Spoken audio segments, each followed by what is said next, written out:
Hey, this is Dave Mabel of Cyclocross Magazine, and we have the privilege of talking with Kaitie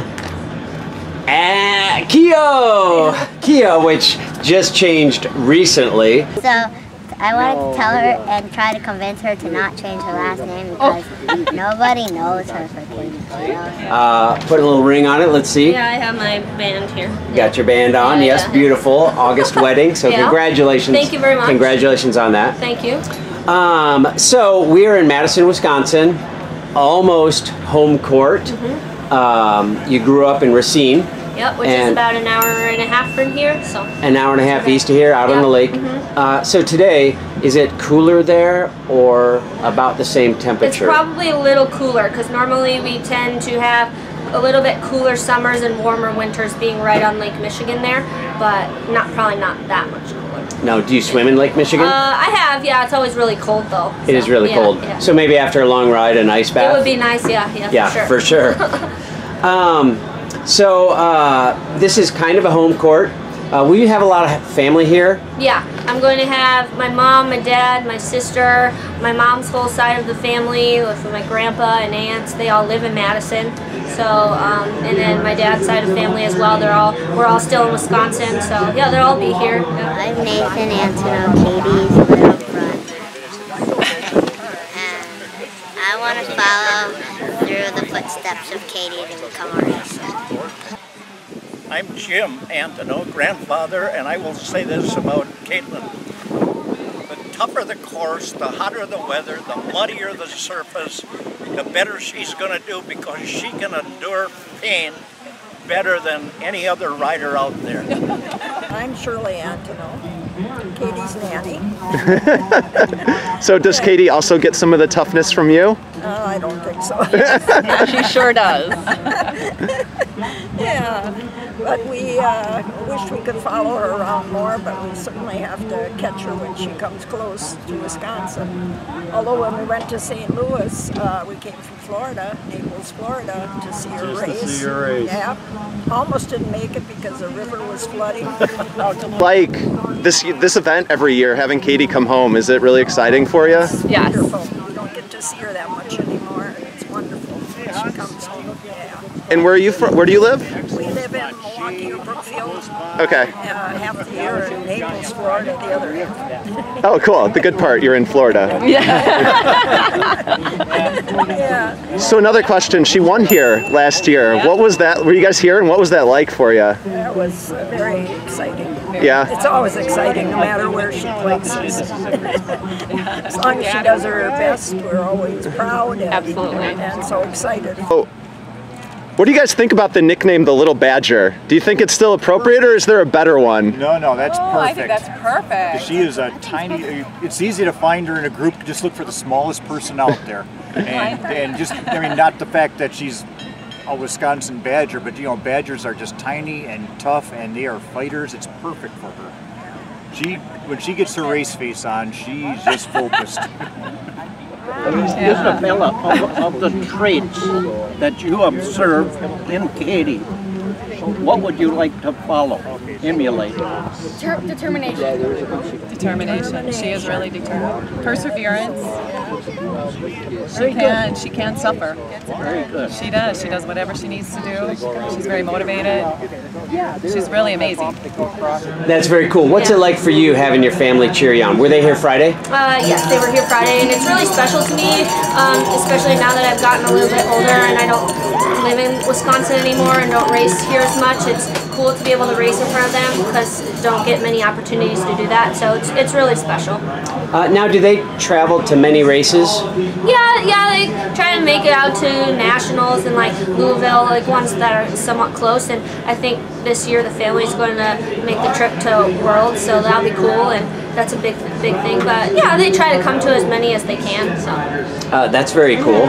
So they're #1 fan club. For sure, and if they're not at the races, they're always watching the live feeds or following Twitter or whatever. And so yeah, they're big fans of it. So. How about some of the folks you grew up riding with? Yeah, that's why it's really cool also is because like everyone I grew up racing and riding with is here, still racing and or volunteering or being a part of it, which is awesome because again, I don't get to see any of them very much either, so it's like a big reunion seeing everyone and it's fun.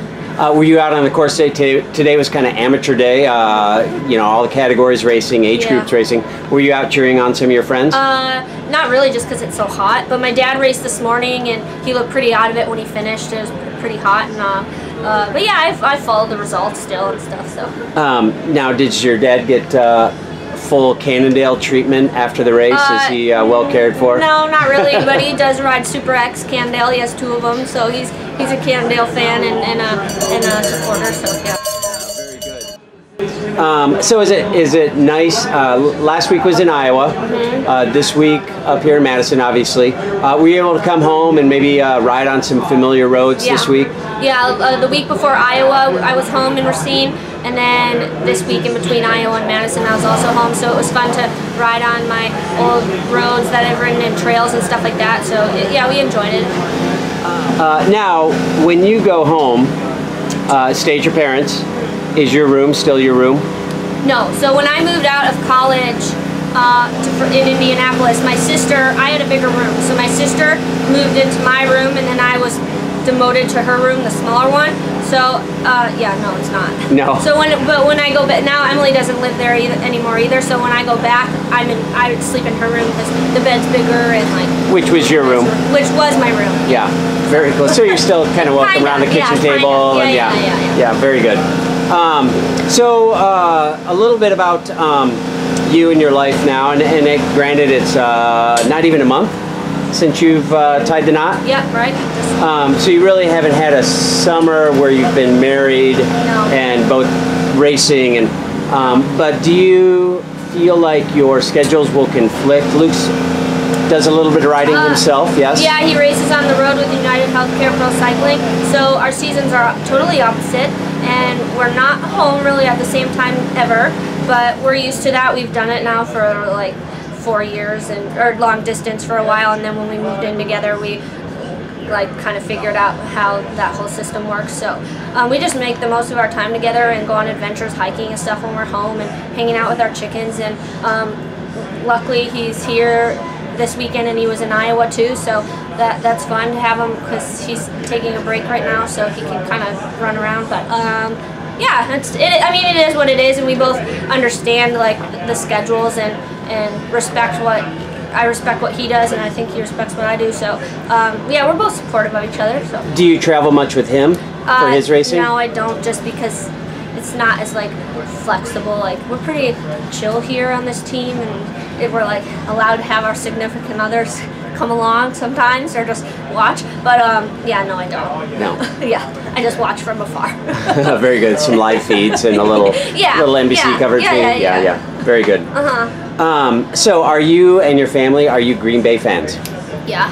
My family has season tickets, and my sister and my dad go to quite a few games, and if they're not at the game, they're always watching.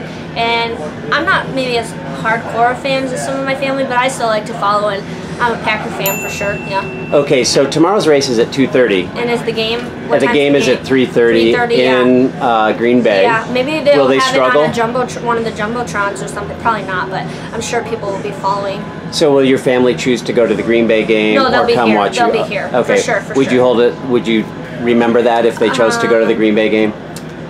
Or would you forgive them? I don't think they would do that, so I won't. Fair enough. So I know you race and you're trying to watch probably your weight and your speed and your health and all that stuff, but cheese curds, come on. Oh, I would eat cheese curds. And Market Street, Emma, Luke, and I went to Market Street Diner for breakfast this morning, which is really good. It's in Sun Prairie if you want a good place to go to breakfast. And they have really good pie. That's where we got our pies for our wedding. It's really good. But yeah, I mean, I think the diet is like everything in moderation. You know, like I'm not too crazy about it, but mostly it's just trying not to get sick and stuff like that. So you do. So not too many fried cheese curds. No. But still a fried cheese curd here and there. Yeah. So hopefully they squeak. You know? Right. That means they're fresh. If they exactly. Squeak, so. Yeah. So fried or fresh? Which is your favorite? Fresh. I would rather fresh. Fresh. Yeah. Do you have a favorite dairy that they come from? Well, no, I don't know where Mars Cheese Castle gets the cheese from. I don't know if they have their own, but Mars Cheese Castle just off the highway in Kenosha is really good. They have all kinds of cheeses if you're ever making your way through there, so I'd recommend going. Yeah. Very good, very good. Yeah. So back to racing here. Is there extra pressure because you're home? No, I don't think so. I mean, I like to make the most of every opportunity I have to race, and I think it's fun because there's more people cheering and I recognize more voices, but I don't think there's more pressure, especially with it being a World Cup. It means no, I don't think so. Even if we were across somewhere else, I'd still want to do as well as, you know, so. Because it's a World Cup, right? So, no, I don't think so. World Cup. It's just maybe a little bit extra motivation when you have more people yelling your name along the course than you would at in a different state or country or something. So, yeah. 10 years ago, 5 years ago, could you ever imagine having a World Cup an hour and a half from your house? No, it's crazy. Just to think back to how where this race started and where it is now. I remember it was like in Angel Park in Sun Prairie, a WCA race, and we like raced around the grass field for a little bit, and then on the track, and then all of a sudden it was like a UCI race that Renee Calloway put together, and then it moved to a USGP, which was huge, you know, and then kind of Trek moved over into Waterloo, and now Trek made it happen to be a World Cup, and it's just really cool. I think it's the right group of people and the right place for it. It's a really good scene here, so it's exciting. It's very cool. Do you think it's good for cyclocross as a whole to spread its wings beyond Europe a bit? I do, yeah. I think it gets more people around the world excited about it, and a little bit like it's super cool that people in the States get to watch like all the Europeans and us and see what it's like, you know, at the highest level, and I think it's just good for the sport's growth for sure. Yeah, just thanks, and it's fun. I mean, we're still having fun doing this, and it's fun to see everyone out here. So cool. Well, listen, thanks for spending some time with us. Good luck tomorrow. Yeah, thank you. We'll all be cheering you on. Thank you. Yep. All right.